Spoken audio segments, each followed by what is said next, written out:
আসসালামু আলাইকুম।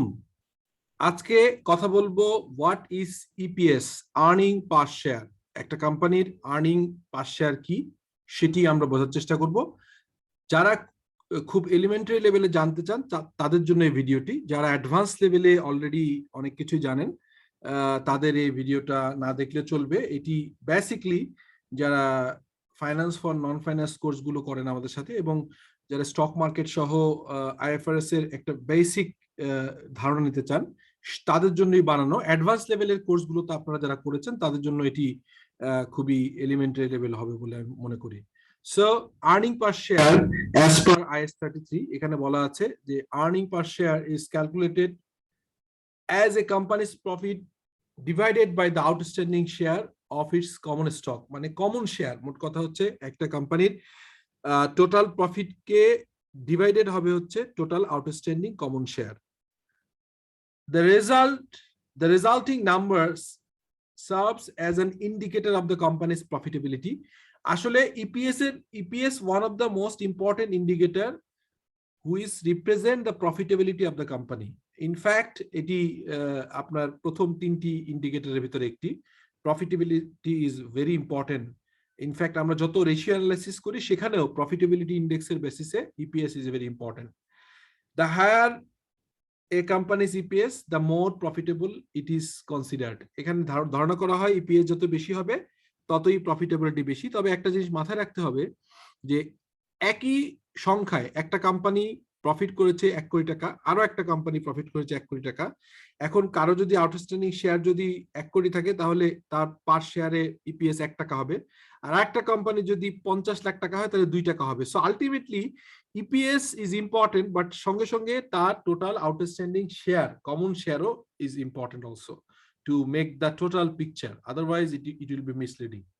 So সেই জন্য আমি বলছি যে earning per share is one of the most important variable in determining a share market price বের করার জন্য কেন EPS ইম্পর্টেন্ট এটি নিয়ে আমরা ডিসকাস করছি। EPS is also a major component used to calculate the price earning ratio, P ratio বের করার জন্য, স্পেশালি যেগুলো মার্কেটেবল সিকিউরিটি, অর্থাৎ আমাদের বাংলাদেশে প্রায় 350 উপরে স্ক্রিপ্ট যেটা পাবলিকলি ট্রেড হয় ঢাকা এবং চট্টগ্রাম স্টক এক্সচেঞ্জে, সেই ধরনের লিস্টেড কোম্পানিগুলো, লিস্টেড পাবলিক লিমিটেড কোম্পানিগুলোর প্রাইস আর্নিং রেশিও বের করার জন্য EPS is the most important element. EPS is one of the main indicator used to pick shares. আপনি যখন একটা কোম্পানি কিনবেন কি কিনবেন না কোম্পানির শেয়ার, তখন এটির জন্য যেসব অ্যানালাইসিস করা হয় ইপিএস তাদের ভিতরে প্রথম দিকের একটি। সো একটা উদাহরণ দেই, সেটি হচ্ছে শুধুমাত্র ইপিএস কিন্তু আউটস্ট্যান্ডিং শেয়ার দেখলেই হয় না, কারণ আমরা জানি যে সারা বছর কিন্তু হচ্ছে যে শেয়ারের সংখ্যা চেঞ্জ হয় এবং কখনো নতুন শেয়ার ইস্যু করা হয়, কখনো ট্রেজারি স্টক হিসেবে শেয়ার আবার কোম্পানি কিনে ফেলতে পারে, নতুন করে আইপিও, রিপিট আইপিও হতে পারে। সো বিভিন্ন কারণেই সারা বছর ব্যাপী শেয়ারের সংখ্যা ভ্যারি করতে পারে। সেই কারণে ইপিএস, আর্নিং পার শেয়ার ক্যালকুলেশনের ফর্মুলা হচ্ছে net profit minus preferred dividend. অর্থাৎ যদি কোনো কোম্পানির প্রেফার্ড শেয়ার থাকে, প্রেফারেন্সিয়াল শেয়ার হোল্ডার থাকে, সেই ডিভিডেন্ডটা বাদ দিয়ে নিতে হবে, আর ডিভাইডেড হবে weighted average number of share outstanding. সারা বছর অ্যাভারেজে কত ওয়েটেড অ্যাভারেজ শেয়ার ছিল।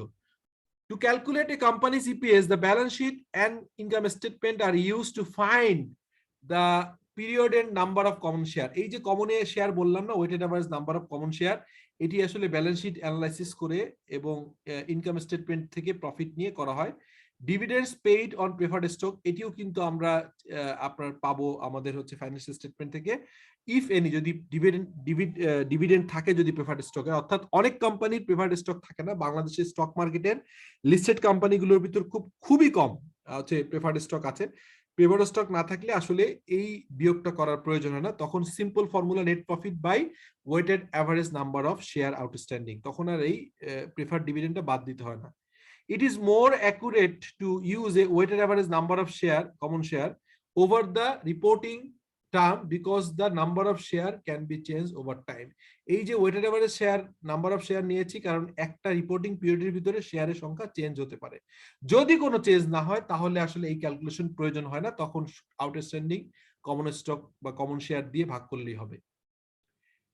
এরপরে আমরা একটা সিম্পল ক্যালকুলেশন, একটা কোম্পানির যদি প্রফিট থাকে হচ্ছে টোটাল 1,20,00,000, তার ভিতর 1,20,00,000 টাকা, আর যদি 20 লাখ টাকা প্রেফার্ড ডিভিডেন্ড হয় তাহলে এটা বাদ দিয়ে ডিভাইডেড হবে হচ্ছে তার যদি নাম্বার অফ শেয়ার 50 লাখ থাকে, তাহলে আমরা বুঝতে পারি তার বেসিক যে ইপিএস, যেটাকে বেসিক ইপিএস বলা হয়, এটি হচ্ছে 2 টাকা পার শেয়ার, অর্থাৎ প্রতি শেয়ার প্রতি বেসিক ইপিএস 2 টাকা। তো বেসিক যখন বলছি, ডেফিনেটলি বেসিক ছাড়া নিশ্চয়ই আরো কিছু আছে। হ্যাঁ, আরেকটা জিনিস আছে, সেটিকে বলা হয় diluted EPS. What is diluted EPS, সেই জিনিসটাই বলছি। ডাইলুটেড ইপিএস পার শেয়ার, মানে diluted EPS per share calculates a company's earning per share if all convertible securities were converted. আমি ধরে নিচ্ছি, এখানে একটা আপনাদের আন্ডারস্ট্যান্ডিং এর জন্য ক্লিয়ার করছি, একটা কোম্পানির কমন স্টক বা কমন শেয়ার হোল্ডার যে আউটস্ট্যান্ডিং সংখ্যা থাকে, এর সঙ্গে আরো কিছু ঘটনা ঘটতে পারে। আমরা জানি যে বিভিন্ন কোম্পানি, সারা পৃথিবীতে এটা জনপ্রিয়, বাংলাদেশে কম, তারপরেও বলে রাখি, সেটা হচ্ছে পৃথিবীর বিভিন্ন জায়গায় বন্ড অথবা ডিবেঞ্চার, এগুলোকে একটা কনভার্টেবল ফিচার থাকে, অপশন থাকে, যে আপনি আজকে বন্ড কিনেন, 3 বছর পরে এই বন্ডটাকে আপনি শেয়ারে, কমন স্টকে কনভার্ট করতে পারবেন। আজকে আপনি ডিবেঞ্চার কিনেন, 3 বছর পরে আপনি এটাকে কমন স্টকে ট্রান্সফার করতে পারবেন।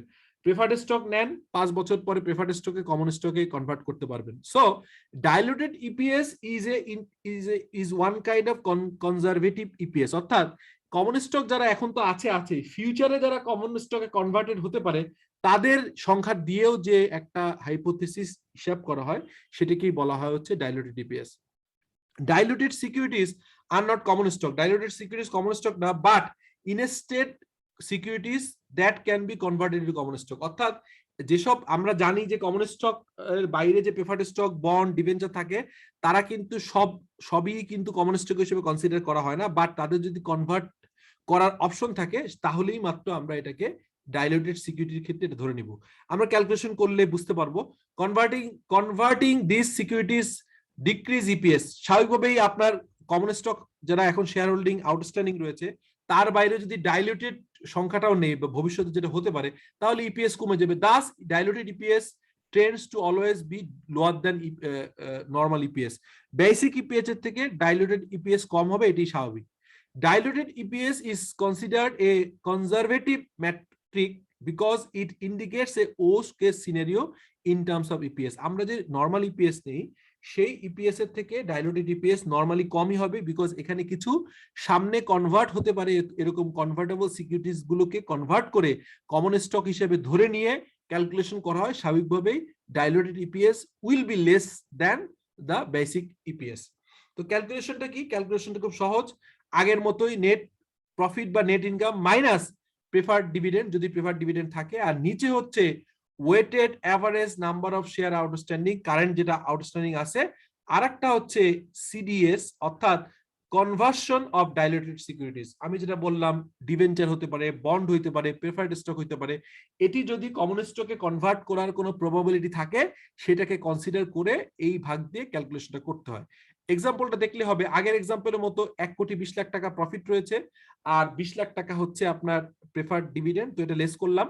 আর নিচে weighted average number of share 50 lakh ছিল, সঙ্গে আবার কনভার্টেবল সিকিউরিটিজ গুলোকে কনসিডার করে সেখান থেকে আরো 10 লাখ শেয়ার পাওয়া গেল। সো যেখানে উপরে 1 কোটি টাকা, মানে 1,20,00,000 মাইনাস 20 লাখ, মানে 1 কোটি ডিভাইডেড বাই হচ্ছে নিচে 50,000 যোগ 10,000, 60,000, তাহলে 1 কোটি ডিভাইডেড বাই 60,000 করলে যেটা আসে 1.67। সো বেসিক ইপিএস ছিল 2 টাকা, আর ডাইলুটেড ইপিএস আসলো 1.67 টাকা। So that is the difference between হচ্ছে basic EPS and diluted EPS.